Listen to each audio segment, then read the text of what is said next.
Big Bang ကိုလူတွေသိကြပေမဲ့လန်ဒန်အိုင်းကိုသိတဲ့လူသိရှိမယ်မထင်ပါဘူး။လန်ဒန်အိုင်းက Big Bang ကနေ1ကီလိုမီတာအကွာအဝေးမှာရှိပါတယ်။လန်ဒန်အိုင်းက Thames Strait ရဲ့ဘေးမှာရှိပါတယ်။အမြင့်135မီတာရှိပြီးစီးလို့ရတဲ့အခန်းက32ခန်းရှိပါတယ်။နံပါတ်က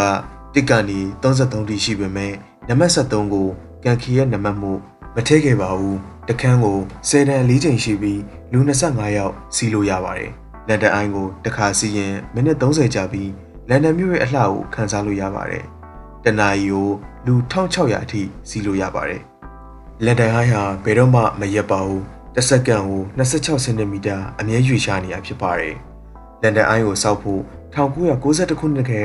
စတင်စောက်ဖို့ကြံရွယ်ခဲ့တာပါ။နောက်တော့လန်ဒန်အိုင်းကို1998ခုနှစ်မှာစဆောက်ပြီး2000ခုနှစ်မှာပြီးဆုံးခဲ့ပါတယ်။လန်ဒန်အိုင်းဟာစောက်ပြီး2နှစ်ကြာရင်ပြန်ဖြတ်ဖို့လုပ်ထားတာပါ။လန်ဒန်အိုင်းရဲ့အလဲကိုစတီးကေဘယ်နဲ့ချိတ်ဆက်ထားပြီးစပိန်ရဲ့ဘိန်းနဲ့တူပါတယ်။လန်ဒန်အိုင်းကိုတန်ချိန်ပေါင်း2000နဲ့ဖောင်ဒေးရှင်းအတွက်ကွန်ကရစ်တန်ချိန်ပေါင်း3000ကျော်အသုံးပြုခဲ့ရပါတယ်။နှစ်စဉ်လူပေါင်း30ကျော်လာရောက်လေရှိပါတယ်။